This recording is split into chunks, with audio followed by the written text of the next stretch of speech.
జ్ఞానం మరియు వాటి విలువలు. ఉపాధ్యాయులు విద్యార్థులకు జ్ఞానాన్ని మాత్రమే అందించడం కాకుండా జీవితానికి అవసరమైన ఉన్నత విలువల్ని, నైపుణ్యాల్ని ఈరోజు అందిస్తున్నారు అనడంలోని ఎటువంటి అతిశయోక్తి కూడా లేదు. వారు తరగతి గదికి మాత్రమే పరిమితం కాకుండా జీవితంలో ఎటువంటి కష్టాలను ఎదుర్కోవాలి, వాటిని సునాయాసంగా ఎలాగ అధిగమించాలి అనే ప్రమాణాలను నిర్దేశించి వాటిని వీరు ప్రభావితం చేస్తూ టీచర్స్ వారి చర్యల ద్వారా విద్యార్థులకు పూర్తి మార్గదర్శకులుగా ఉంటున్నారు అనడంలోని ఎటువంటి అపనమ్మకం కూడా లేదు. అందుకనే ఈరోజు సమాజంలోని ఒక ఉపాధ్యాయుడు చాలా ఉన్నతమైన పాత్రని ఎప్పుడూ పోషించారు, పోషిస్తున్నారు, పోషిస్తూనే ఉంటారు. టీచర్స్ మాత్రం ఆ ఒక్క ప్రివిలేజ్ ఒక టీచర్స్కు మాత్రమే ఉంటుంది. ప్రతిరోజు కూడా టీచర్స్ని గౌరవించడం అనేది చాలా మంచి విషయమే, కానీ ప్రతి ఒక్కరికి ఒక స్పెషల్ డే ఉండేటట్టుగా ఈరోజు సెప్టెంబర్ 5ని డాక్టర్ సర్వేపల్లి రాధాకృష్ణ గారి పుట్టినరోజు సందర్భంగా ఉపాధ్యాయ దినోత్సవం అని ప్రభుత్వం నిర్దేశించింది కాబట్టి మనం ప్రత్యేకంగా మాట్లాడుకోవడంలోని ఎటువంటి తప్పు కూడా లేదు. సో డాక్టర్ సర్వేపల్లి రాధాకృష్ణ గారి మరియు వంటి విద్యావేత్తలు మరియు ఉపాధ్యాయులు సమాజానికి చేసిన ఎనలేని సేవల్ని గుర్తించి వాటిని గుర్తు చేసుకోవడానికే ఇది ఒక ప్రత్యేకమైన దినం. ఈరోజు పుస్తకాలను కానీ మిగతా దగ్గర కానీ తల్లిదండ్రుల తర్వాత ఎక్కువ సమయం గడుపుతున్నది ఉపాధ్యాయుల దగ్గరే అని రాసి ఉంటుంది, కానీ నేను ఆ విషయాన్ని పూర్తిగా వ్యతిరేకిస్తున్నాను. ఎందుకంటే ఉదయం 6:30కో 7కో పిల్లలు బయలుదేరి స్కూల్స్కి వచ్చి టీచర్స్ దగ్గర మాత్రమే 9-10 గంటలు మినిమం గడుపుతున్నారు అనడంలోని ఎటువంటి సందేహం లేదు. కాబట్టి వాళ్ళు చిన్ననాటి నుంచి కూడా తన జీవితాన్ని ఎక్కువ కాలం గడుపుతున్నది, రోజులో ఎక్కువ కాలం గడుపుతున్నది ఒక్క టీచర్తో మాత్రమే. మిగతా అతి తక్కువ సమయాన్ని మాత్రమే రాత్రి భోజనం చేయడానికో పడుకోవడానికి మాత్రమే వాళ్ళు తల్లిదండ్రులతో గడుపుతున్నారు, ఈ ఆదివారం తప్పించి. కాబట్టి మీరంతా చాలా ఉన్నతమైన స్థానంలో ఉన్నారు, ఉన్నత విలువలు ఉన్నాయి మీకు. కాబట్టి ప్రతి ఒక్క విద్యార్థిని కూడా మీరు ప్రభావితం చేయగల ధైర్యశాలులు, ధీశాలులు మీరంతా కూడాను. మన గ్రూప్లోని ఇన్ని సంవత్సరాల నుంచి ఈ వృత్తిలో ఉంటూ ఎన్ని వందల మందికి మీరు చేసిన ఎనలేని సేవలన్నీ కూడా అమోఘం, అనిర్వచనీయం.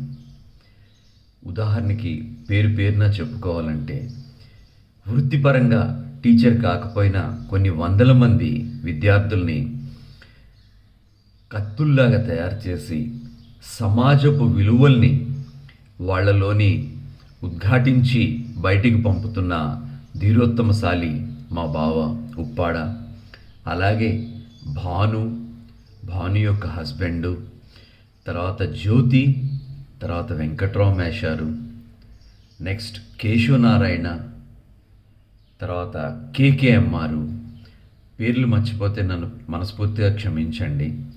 తర్వాత కుమారస్వామి రాజా, వీళ్ళ విలువలు, వీళ్ళు చెప్తున్న విలువలు నిజంగా ప్రతి అణువునా కూడా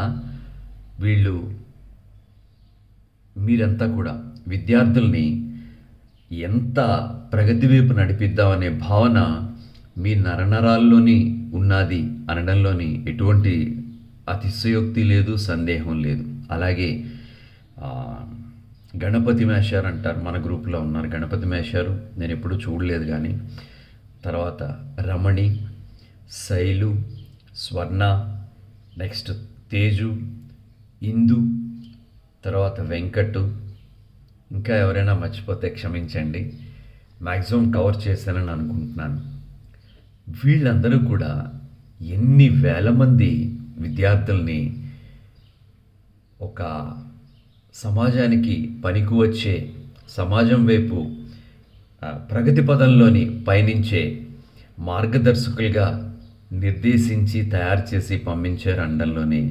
అసలు అంటే అది తలుచుకుంటేనే ఎప్పుడు గిరి అంటున్నాడు గూస్ బంప్స్ వస్తాయి చూసారా, అటువంటిది రోమాలు నిక్కబొడుస్తాయి. ప్రతిరోజు కూడా మీరు వాళ్ళని ఎలాగా, ఎందుకంటే మీరు గ్రూప్లోని మీ తపన అర్థమవుతూ ఉంటుంది. వీళ్ళు ఇప్పుడు సమాజానికి ఎలా పనికి వస్తారు, వీళ్ళ అలవాట్లు ఇలా ఉన్నాయి, వీళ్ళని ఇంకా మనం ఏం చేయాలి, ఎలా చేయాలి. మీలాంటి ఎక్స్పీరియన్స్ టీచర్సే రాష్ట్రానికి తర్వాత నగరాలకి అవసరం. 62 సంవత్సరాలు చేశారు, నేను ఉద్యోగం ఎలా చేస్తానో అనుకోకుండా నాకు ఇంకా 2 సంవత్సరాలు సమయం ఉన్నది, ఎన్నో వందల మందిని నేను భారతదేశానికి పనికి వచ్చే పౌరులుగా తీర్చిదిద్దే అవకాశం నాకు గవర్నమెంట్ కల్పించింది అని అనుకుంటే మీకు ఏ నిమిషం కూడా కష్టపడి పనిచేస్తున్న భావన మీలో కనిపించదు అని నా ఉద్దేశం. ఎందుకంటే మనందరం కూడా ఆరోగ్యపరంగా పూర్తి ఫిట్గా ఉన్నాం మనం. సో మనం మీకు అవకాశం ఉన్నది, మాకు అవకాశం లేదు. మేము మా గురించి మేము పని చేసుకోవాలి కానీ దేశానికి మేము పని చేయలేము. మేము దేశానికి పనికొచ్చే పని మేము చేయలేము. మేము కంపెనీకి పనికొచ్చే పని మాత్రమే చేయగలం. మేము రాష్ట్రానికి పనికొచ్చే పని మన గవర్నమెంట్ ఉద్యోగులు మన గ్రూపులోని వాళ్ళు చేయగలరు. కానీ మీ శక్తి అనిర్వచనీయం. మీరు ఒక్కరు దేశానికి పనికి వచ్చే పని మీరు చేయగలరు. మీ చేతిలోనే పూర్తి కృషి ఉన్నది. కాబట్టి ఈ అవకాశాన్ని మీరు ఉపయోగించుకుంటున్నారు. ఇంకా ఉపయోగించుకొని ప్రతి పౌరుడు కూడా మీరెంత చేయగలరో అంతే చేయగలరు.